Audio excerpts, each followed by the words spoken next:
Hello बच्चों, welcome to जीवी physics academy, A dedicated platform for student who want clear concept, logical derivation and exam oriented problem solving. My teaching approach is simple yet powerful. Concept first teaching, step by step numerical solving, real life example for deep understanding, regular concept test and doubt session. तो चलिए आज हम discuss करते हैं potential energy, है ना, of a dipole in A external field. Okay, हम इसको दो तरीके से समझेंगे, एक तो डाइपोल के टर्म पे इसको डाइपोल कंसीडर करके, और दूसरा जो है हम two charge with close distance के टर्म पे हम डिस्कस करेंगे आपसे। ठीक है, और दोनों में क्या सिमिलरिटी है ये आपको मैं बताऊंगा। ठीक है, सबसे पहले हम आपको डाइपोल समझाते हैं। डाइपोल के टर्म पे हम आपसे डिस्कस करते हैं। ठीक है, जब भी कोई डाइपोल को किसी भी इलेक्ट्रिक फील्ड में हम एक्सटर्नल इलेक्ट्रिक फील्ड में लाते हैं तो उसमें क्या है, दो फोर्स लगता है अलोंग द इलेक्ट्रिक फील्ड, है ना। इस फील्ड में अलोंग द इलेक्ट्रिक फील्ड कितना है, इसमें फोर्स लगेगा क्यू ई, है ना। और ये सिंस ये नेगेटिव चार्ज है तो इसका डायरेक्शन किधर रहेगा, फोर्स का, this will B Q E, है ना। तो ये क्या है, एक तरह का कपल बनाता है। कपल बनाने का मतलब होता है कि दोनों में इस डायरेक्शन में फोर्स टॉर्क लगेगा, रोटेट करेगा और ये इधर रोटेट करेगा, कपल लगेगा, जिसमें से कपलिंग, ये घूमने की इसकी टेंडेंसी हो जाती है ना, इसकी घूमने की टेंडेंसी हो जाती है। तो हमें यहाँ पे इसकी पोटेंशियल एनर्जी निकालना है ना। तो हमें करना क्या है कि इसको जस्ट एक एक्सटर्नल, इसको हम टॉर्क कहते हैं, है ना। इस रोटेशन को हम टॉर्क लगता है तभी इसके रोटेशन होता है। ठीक है, तो इस टॉर्क को रोकने के लिए हमें क्या है, एक एक्सटर्नल टॉर्क यहाँ पे हम लगाते हैं, एक्सटर्नल टॉर्क लगाते हैं। दिस इज द टॉर्क, है ना, applied by the dipole. Okay, और ये हम इसको रोकने के लिए जस्ट हम इसका एक्सटर्नल टॉर्क लगाते हैं सो दैट कि ये आपका जो डाइपोल का टॉर्क है वो न्यूट्रलाइज हो जाए। ओके, अब ये क्या है, ध्यान रखिएगा, यहाँ पर दो कंडीशन बहुत ही इंपॉर्टेंट है ना। इसकी जो स्पीड, एंगुलर स्पीड होगी, एंगुलर स्पीड जो होगा वो जो एक्सटर्नल टॉर्क एक्सटर्नल की तरफ जाएगा, है ना, इसकी जो एंगुलर स्पीड होगा वो बहुत ही कम होना चाहिए, है ना, बहुत ही कम होना चाहिए। और दूसरी बात है, नो एनी एंगुलर एक्सेलरेशन भी नहीं होनी चाहिए, है ना। ये दो चीज हमेशा ध्यान रखना है जब भी हम एक्सटर्नल टॉर्क लगा रहे हैं। ठीक है, ओके, सो चलिए इस पे अब नेक्स्ट डिस्कशन करते हैं। अब देखिए, जब इसमें एक्सटर्नल टॉर्क लग रहा है, इसमें एक्सटर्नल टॉर्क लग रहा है ना, this is the external torque, है ना, टॉर्क ई एक्स टी निकाल रहे हैं ना, हमें ये एक्स टी निकालना है सो दैट कि हम इसका वर्क डन निकालें और वर्क डन से हम इसका पोटेंशियल निकालेंगे। ठीक है, this is the objective of this slide. Okay, तो यहाँ पर क्या है कि ध्यान दीजिए कि इसको इस तरह से हम समझते हैं कि इनिशियली जो है, इनिशियली डाइपोल कितना है, एंगल कितना बना रहा है, θ1 बना रहा है, और वो डाइपोल दूसरा कितना बना रहा है, देन इसको रोटेट करा देते हैं due to the external torque के कारण, है ना। एक्सटर्नल टॉर्क के कारण ये इधर रोटेट हो रहा है एंटी क्लॉकवाइज, है ना। देन इसकी इसकी एंगल क्या बन जाती है, θ2 बन जाती है, θ1 से θ2 बन जाता है due to the external torque. तो ये वर्क डन हमें निकालना है। वर्क डन कितना हो जाएगा इस केस में, work done will be equal to, है ना, integration θ1 θ2, okay, torque E X T D theta. Okay, और हम जानते हैं कि टॉर्क क्या होता है, टॉर्क का फॉर्मूला क्या होता है, पीई साइन थीटा। पी एक डाइपोल मोमेंट है, ये इलेक्ट्रिक फील्ड है, और ये आपका sine theta, theta is the angle making dipole with electric field, है ना। तो इसको हम ऐसे लिख सकते हैं, दिस विल बी θ1 θ2, है ना, PE sine theta d theta. Okay, अब इसको अगर हम ऐसे सॉल्व करें, है ना, इसको सॉल्व करें, देन अगर इंटीग्रेशन करते हैं तो क्या होगा, minus PE cos theta, okay, then this will be θ1 to θ2। Okay, इसको हम कैसे लिख सकते हैं, minus P cos theta, okay, theta one, okay, sorry this theta two minus, है ना, minus P cos theta one. अब देखिए ये इक्वेशन बहुत ही अच्छी बहुत डिफाइन करता है, ये डिफाइन करता है कि this is the work done मतलब पोटेंशियल एनर्जी, है ना। इसको ऐसे भी कर सकते हैं हम, ऐसे, और हम ऐसे भी लिख सकते हैं द पोटेंशियल एनर्जी मतलब potential energy is equal to minus PE cos theta two, okay, minus PE cos theta one. ये डिफाइन क्या करता है, ये डिफाइन ये करता है कि जब डायपोल जो है वो किसे थीटा टू का एंगल बनाता है, जब डायपोल बनता है उस समय इसका पोटेंशियल एनर्जी इतना होता है, ठीक है। अब जब डायपोल जो थीटा है, थीटा वन जब उसका इंक्लिनेशन होता है तो वो कितना पोटेंशियल एनर्जी बनाता है, पी कॉस थीटा, है ना। तो इस तरह से अगर हम ऐसे लिखें कि कोई भी डायपोल है, ओके, और वो किसी भी एंगल पे है, दिस इज द कोई एंगल पे है ना, दिस इज द डायपोल, है ना, और वो किसी भी एंगल थीटा पे है, तो इस केस में जो है उसका this is positive and this is negative, ये आपका इलेक्ट्रिक फील्ड का डायरेक्शन है ना, दिस इज नेगेटिव। तो इस केस में डायपोल अगर ऐसा कंडीशन होता है तो इस केस में पोटेंशियल एनर्जी क्या होगा, this will be U theta equal to minus PE cos theta. नहीं देखिए यहाँ पे थीटा टू, जब थीटा टू इंक्लिनेशन तो इतना पोटेंशियल एनर्जी, थीटा वन है तो इतना पोटेंशियल एनर्जी, तो अगर ये थीटा और रहता है तो इसका पोटेंशियल एनर्जी कितना बनता है, this is the potential energy of the dipole when it incline at a angle of theta. तो यहीं पर हमने इसको डिस्कस किया, दिस इज हमने इसको डिस्कस किया, है ना। नेक्स्ट स्लाइड पर हम डिस्कस करते हैं। ये तो डायपोल जब इंक्लाइन कर रहा है, अब हम इसको दो चार्ज मान लेते हैं, है ना, दो चार्ज है, एक पॉजिटिव और नेगेटिव, है ना। तो सपोज ये डायपोल जो है कुछ इस टाइप से, है ना, ध्यान दीजिए पहले क्यू आता है, वो क्यू आता है यहाँ पर, दिस इज द, ये एंगल बना रहा है ना, this is the angle, dipole है ये, है ना, डायपोल है, दिस इज द डायपोल, है ना, this is positive Q and this is negative Q, okay, और ये एंगल कितना बना रहा है, थीटा, ओके, डायपोल है। तो यहाँ पर देखें, यहाँ पर मान लीजिए कि आपका V1 पोटेंशियल है और this is the V2 potential है, ओके, ये एक्चुअली इक्व पोटेंशियल लाइंस है, this every one is equal potential line है ना, कोई चार्ज के कारण जो है इलेक्ट्रिक फील्ड आ रहा है, इलेक्ट्रिक फील्ड इक्व पोटेंशियल लाइन बना रहा है ना।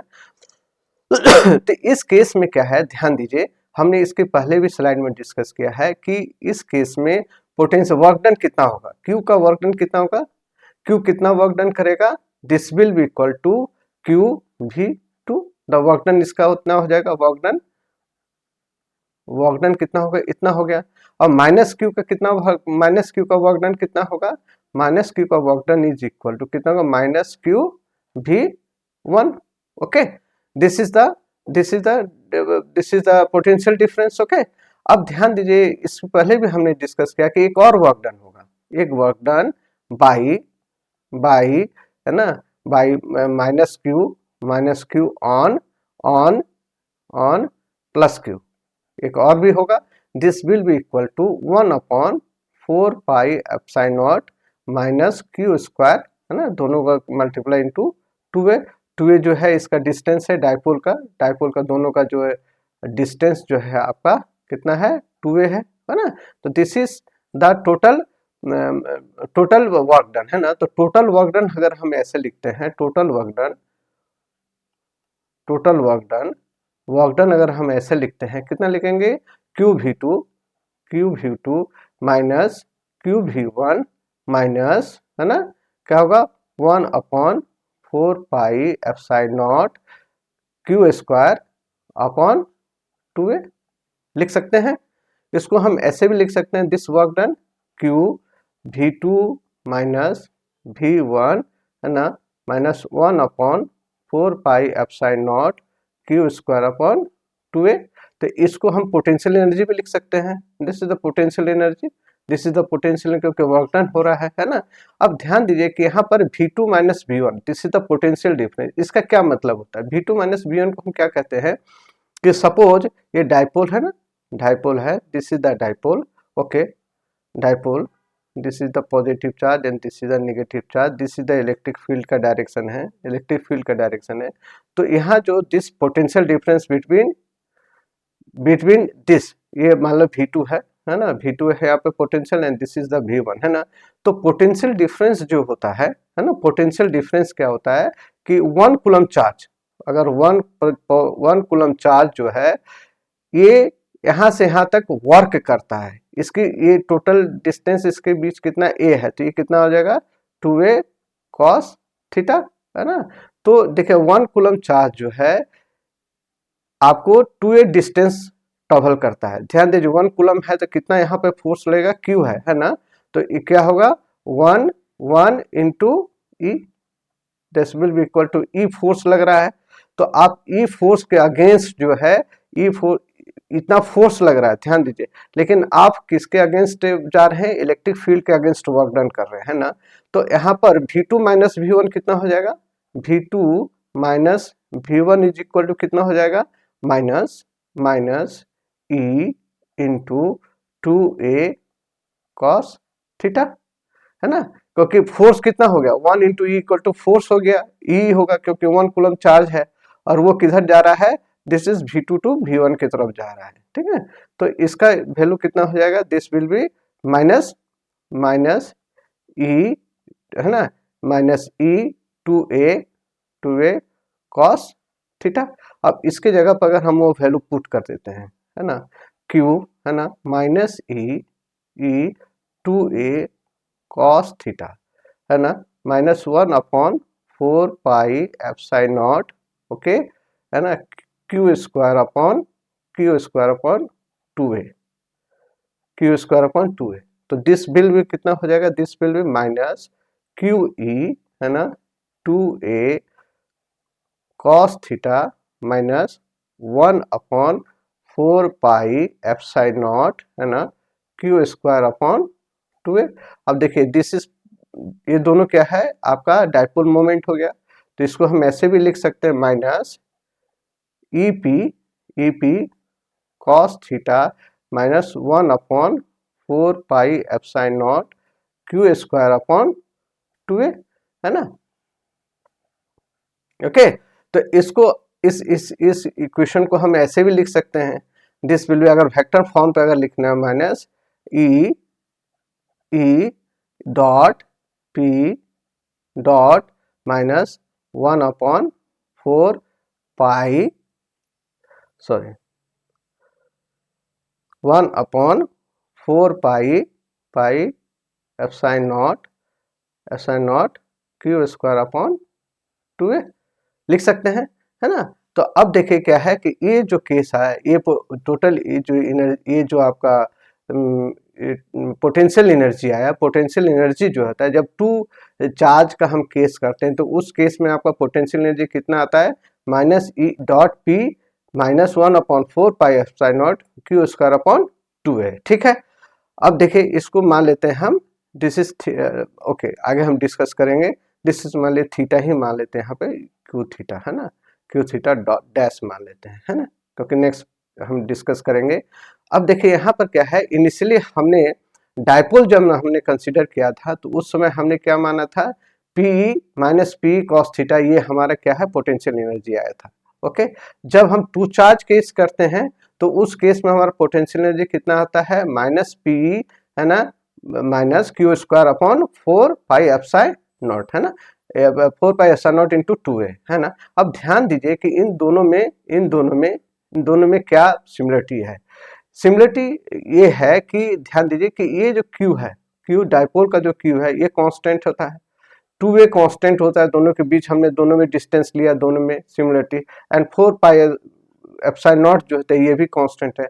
मतलब ये अगर टोटल पार्ट अगर हम ले लें, ये total part this will be constant, ये कांस्टेंट है, सॉरी ये कांस्टेंट है ना। अब देख लीजिए क्या है कि दोनों केस में अब ले लेते हैं कि ये दिस इज ये डाइपोल है ना, डिपोल, ये थीटा थीटा, ओके ना। तो जब ये डाइपोल के केस में क्या है कि जब ये थीटा 1 से लेके थीटा 2, मान लीजिए this is theta 2, okay theta 2, तो पी कॉस थीटा चेंज होगा, है ना, पी कॉस थीटा चेंज होगा क्योंकि थीटा इज मूवेबल, ये थीटा चेंज हो रहा है, ओके।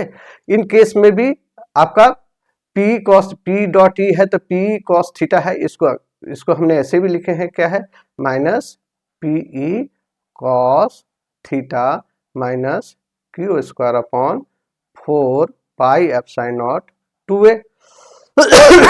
तो दिस इज कांस्टेंट है, ये पोर्शन आपका कांस्टेंट है, केवल दोनों में क्या है, क्या चेंज हो रहा है, थीटा चेंज हो रहा है ना। तो थीटा 1 एंड थीटा 2, है ना। इस केस में क्या है कि जो डाइपोल का दिस वैल्यू है एंड दिस वैल्यू, ना दिस वैल्यू ये चेंज हो रहा है, लेकिन ये वैल्यू रिमेन कांस्टेंट। तो अगर हम दोनों का डिफरेंस निकालेंगे, इससे और इसका डिफरेंस लेंगे, तो क्या होगा, दोनों में केवल कांस्टेंट ही सेम रहेगा, कांस्टेंट ही सेम रहेगा।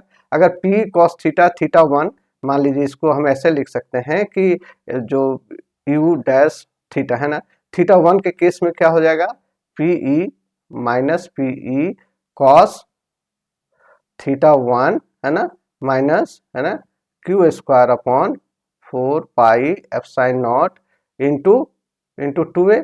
और इस केस में अगर हम लेते हैं थीटा 2 के केस में अगर हम लेते हैं तो क्या बन जाएगा, P cos theta 2 minus Q square upon 4 pi epsilon not into 2a। तो ध्यान दीजिए इस केस में ये और ये दोनों सेम ही है। तो अगर दोनों का डिफरेंस होगा, पोटेंशियल डिफरेंस अगर लेते हैं, पोटेंशियल डिफरेंस कितना होगा, पोटेंशियल डिफरेंस अगर हम निकालेंगे तो only this will be effective, P minus P cos theta, P cos theta 1 minus P cos theta, यही जो डिफरेंस, ये जो डिफरेंस बताएगा आपका, ये दोनों जो डिफरेंस बताएगा, that is the potential energy और वर्क डन, है ना। तो इसलिए क्या है कि दोनों जो, अगर आप डाइपोल के केस में लें तो पी कॉस थीटा, एंड अगर 2 चार्ज के केस में भी लें तो this will B also P cos theta. ये कांस्टेंट को हम नेग्लेक्ट कर देते हैं, है ना, हमारे कोई मतलब इसकी नेग्लिजिबल हो जाती है, इसकी कोई वैल्यू होती नहीं है ना। यही इसी को यहाँ पे नोट लिखा है, इसलिए नोट क्या है, जब you theta differ from the you theta dash, है ना, by a quantity which is just a constant for a given dipole, constant given dipole. Since a constant is insignificant for potential energy, it can be dropped in the second term. ये drop कर देते हैं इसको, okay. तो दोनों जो है, दोनों के इसमें आप देखिए पोटेंशियल एनर्जी जो है, potential energy of the dipole, इसको अगर डाइपोल कंसीडर करें और या 2 चार्ज करें, दोनों में सेम ही फॉर्मूला लगता है, वो है क्या, 2 minus P cos theta, okay. अब इसका स्पेशल केस हम डिस्कस कर लेते हैं। जब पी कॉस थीटा है, मतलब क्या है, जब थीटा एंगल जो है 0 डिग्री है, तो उस केस में क्या है, आपका this is the electric field है, और इलेक्ट्रिक फील्ड के डायरेक्शन में ही आपका डाइपोल है, इसलिए तो थीटा 0 है ना। This is positive Q and this is negative Q, है ना। तो इस केस में 0 है तो कितना हो जाएगा, cos theta is equal to 1। तो आपका इलेक्ट्रिक जो आपका पोटेंशियल एनर्जी होगा वो कितना होगा, पी होगा। ये सबसे मिनिमम केस होता है, मिनिमम वैल्यू होता है, ओके। और ये स्टेबल इक्विलिब्रियम होता है, ओके। अब जब आपका डाइपोल जो है इलेक्ट्रिक फील्ड के परपेंडिकुलर हो, है ना, दिस थीटा इज 90 डिग्री, तो उस केस में क्या है, cos थीटा इक्वल टू 0, है ना, cos थीटा 0 होगा। तो cos थीटा जब 0 होगा, देन आपका वैल्यू ऑफ पोटेंशियल एनर्जी क्या होगा, 0 होगा, ठीक है। अब 180 डिग्री आएगा, 180 डिग्री का मतलब क्या है, जब इलेक्ट्रिक फील्ड का डायरेक्शन इधर है और डाइपोल का जो है डायरेक्शन इधर, मतलब इधर पॉजिटिव हो जाता है, इधर निगेटिव हो जाता है। तो उस केस में ये एक्चुअली क्या है, ये डाइपोल कितना 180 डिग्री से रोटेट कर रहा है ना, 180 डिग्री से रोटेट कर रहा है। उस केस में क्या होता है कि आपका जो पोटेंशियल एनर्जी है वो माइनस पी होता है, और ये अनस्टेबल होता है। अनस्टेबल इसलिए होता है कि इस कंडीशन में इलेक्ट्रिक फील्ड इसको रखेगा नहीं, क्योंकि इसमें जो फोर्स लग रहा है वो फोर्स इसको फिर से रोटेट कर करके वो इनिशियल पोजीशन, मतलब दिस स्टेबल पोजीशन में वो लेके रख देगा, ठीक है। तो this is the definition of this special case, okay. अब नेक्स्ट इसी पर एक प्रॉब्लम कर लेते हैं। यहाँ पर एक प्रॉब्लम दिया हुआ है कि एक डायपोल मोमेंट, एक मोलिक्यूल है, उसका डायपोल मोमेंट दिया हुआ है। ओके, 1 मोल आपका सब्सटेंस है, जो सब्सटेंस है वो 1 मोल है ना। और इलेक्ट्रिक फील्ड जो है हम वहां पे अप्लाई कितना कर रहे हैं, 10⁻6 वोल्ट पर मीटर लिख रहे हैं, है ना। और सडनली क्या कर देते हैं, हम इसका एंगल जो है चेंज कर देते हैं 60 डिग्री। इनिशियली 0 डिग्री पे है, उसके बाद इसको हम 60 डिग्री कर देते हैं। तो हमें कैलकुलेट करना है कि कितना हीट रिलीज हो रहा है ना। तो सबसे पहले हम आपको डायपोल मोमेंट निकालते हैं ना। डायपोल मोमेंट एक एटम का डायपोल मोमेंट कितना है, दिस इज द इतना। तो 1 मोल का डायपोल मोमेंट कितना होगा, है ना। तो this will B P for dipole moment for 1 mole. 1 mole के लिए कितना होगा, 1 मोल का वैल्यू कितना होता है, दिस इज 6 इंटू 10⁻23 इंटू आपका 10⁻, डायपोल, एक डायपोल का कितना मोमेंट है, डायपोल मोमेंट कितना है 10⁻29। तो ये वैल्यू आपका कितना आ जा रहा है, this will be 6 into 10⁻6 coulomb metre. Okay, 1 mole के लिए आ गया आपका डायपोल मोमेंट आ गया, है ना। अब इनिशियल क्या था,